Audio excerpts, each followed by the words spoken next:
This video is sponsored by the Excelsior Sporting Club, Lion Paw Security Services, and Sigma Sports Management. Welcome back to Slothbox. I'm Lyndon Dixon, today joined by a great British prospect, Brad Ray. Brad, how you getting on, mate? You all right? Yeah, I'm all good, thank you, mate. All good. You're fighting this weekend after nearly a year out since your loss against Tyler Denny. And just first things first, I want to talk a little bit about that loss. How's it been to deal with? Because it's the first one in your career, and you'll hear boxers say over the years the first one's the hardest. How's this one been for you, mate? Yeah, it was tough, mate. It was difficult, especially at first. I think I beat myself up a bit because I knew it was far from my best on the night. I know I can perform a lot better than that, and I think that's one thing that got to me. If I would have given it me all, I would have performed my best and just fell short. I think it might have been a bit easier to take, but yeah, like you say, you live and you learn, and I think in a few years I'll probably look back on that fight, and for me now I see it as that's going to be a point in my career that's going to change the trajectory of my career. And I've had, apart from the loss, obviously, which coming up to a year ago now, I've had injuries, I've had setbacks over the past 11 months, and it's been a bit of a nightmare year, to be honest. But looking forward to kind of putting that behind me now, and beginning kind of this next chapter in my career, and that starts Friday night.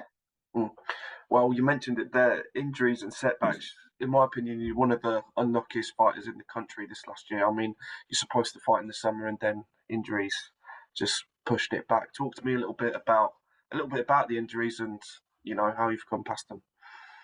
Yeah, so I obviously broke my hand in the Denny fight, which I was out for a lot longer than I thought I was going to be out, and it took a lot longer to recover than I hoped. And then finally getting a date to fight again. End of summer, I was training towards that. Had my medicals booked, and then I'd emails from the boxing board about they want further tests for my medicals. So another setback meant I couldn't fight. Summertime come, obviously they have August off, no shows in August.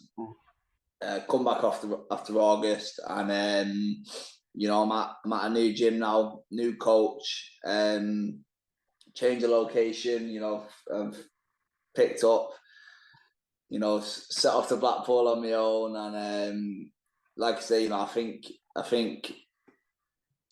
after the last 11 months, I'm just looking forward to getting back in there. But I do think, when I do look back in a few years, I'm kind of going to be thankful for these setbacks and be thankful for, the Denny loss, and, because it's put me on the path to, where I am now. And for me, that's where we need to be to, do what I believe I can do. Exactly. Well, you mentioned that there you're got a new training now down in Blackpool with Andy Abril. Talk to me a little bit about life under Andy. Do you feel like you've got a new lease of life down there? Yeah, definitely. I was with Blaine, and I was at Hattons for a long time. I was there while I was an amateur. It's 2 years. So I've done 2 years as an amateur and then 5 years as a pro. So it's 7 years.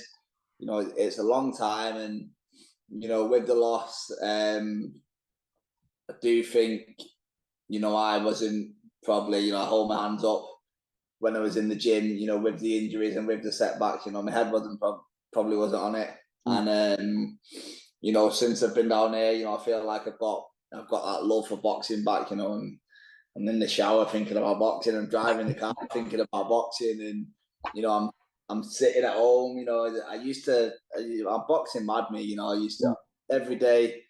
The main thing that's kind of made me realise is watching the Canelo Charlo All Access this week. And I remember that time in between, like, I used to, them 24/7s and stuff, we used to sit there, I used to wait for him to come out, and I used to watch him on the day.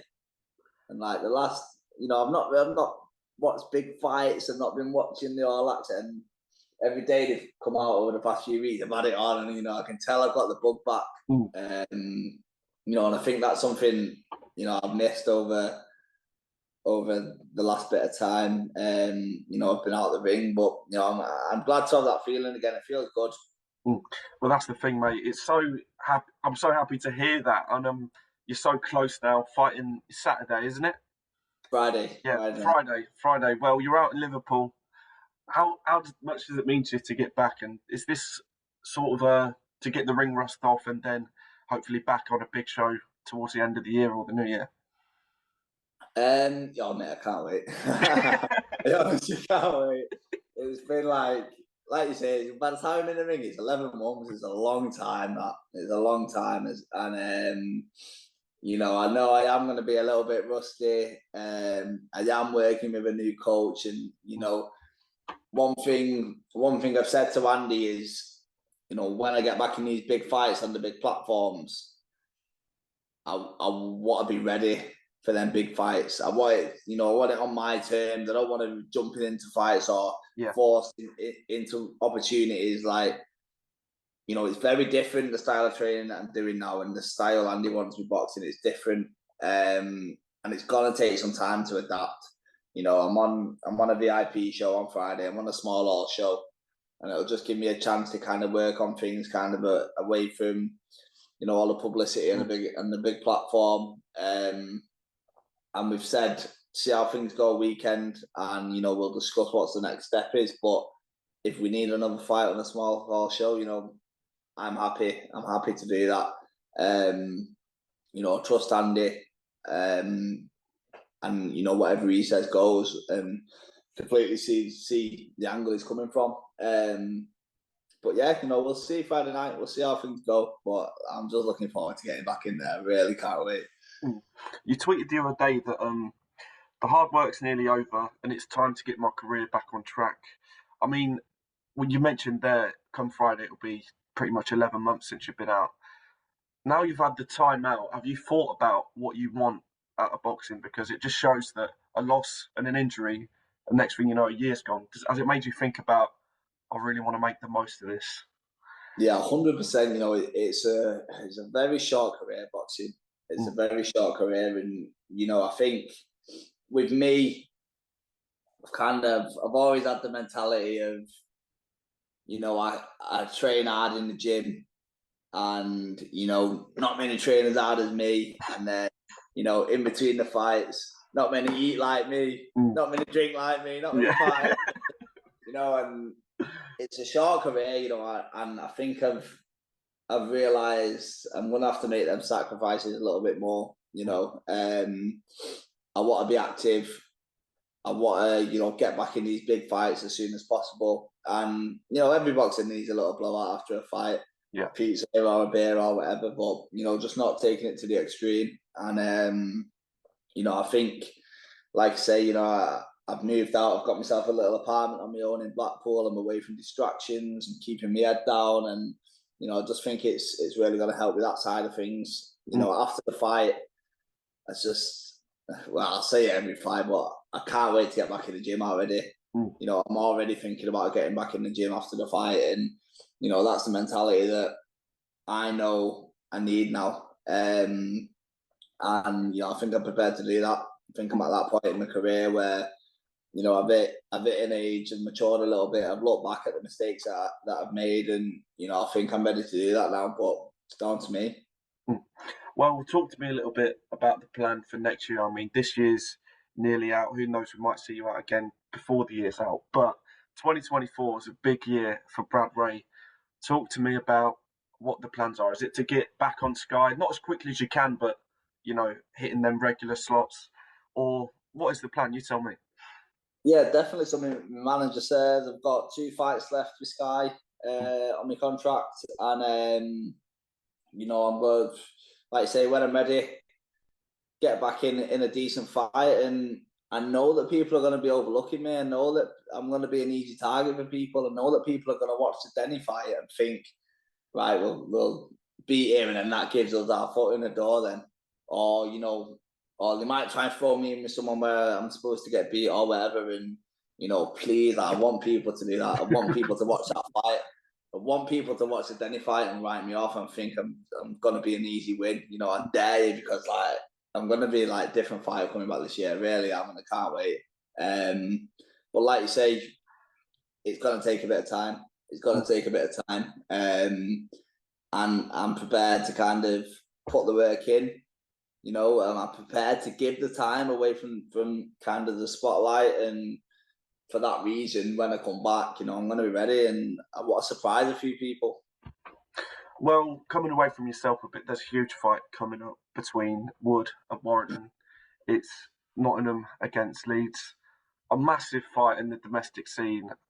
How do you see that one going? Because for me, it's really 50-50, but the winner, they sort of takes them to the next level even more. But for you, how do you see it, mate? Yeah, it's a great match of that. It's a great fight. When it first got announced, I thought my mind went to Wood straight away. But I wrote Josh Warrington off a fair time. And I remember saying, you know what, I'm not writing him off again. I'm not doing it, because he just keeps proving me wrong. And I like Josh, mate. He's a lovely lad. But I think it's one I'm going to sit on the fence. I'm going to sit on the fence, I think. And I'm sat there with you. Yeah. It's a tough one to pick, but I think it's going to be the type of fight where I just get to sit back and, you know, as a fan, I get to enjoy a great fight, because that fight's only going one way.